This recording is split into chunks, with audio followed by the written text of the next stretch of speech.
Hello, I'm Ross, and this is my feedback. First, I'd say what I learned. I think one of the main things is just about simplicity. So, before I think, as a student, you can tend to get stuck with academic language and dressing things up in academic garb.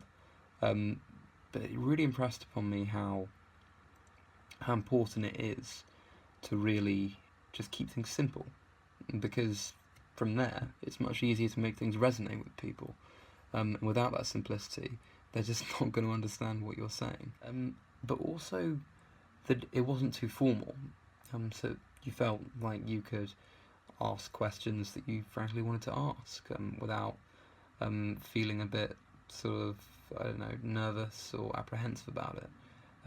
I think that's the best atmosphere to learn in, so that's very good. Although I was very involved beforehand in terms of wanting to really combat Islamism from a civil society perspective, I just really felt that that things felt a lot more connected.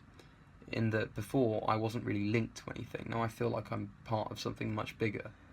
In terms of what I took overall from the event, though,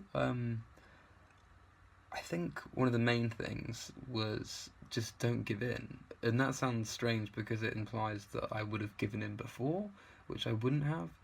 But you just sort of think, when you're not connected to something, that you're fighting an uphill battle, which to an extent we are.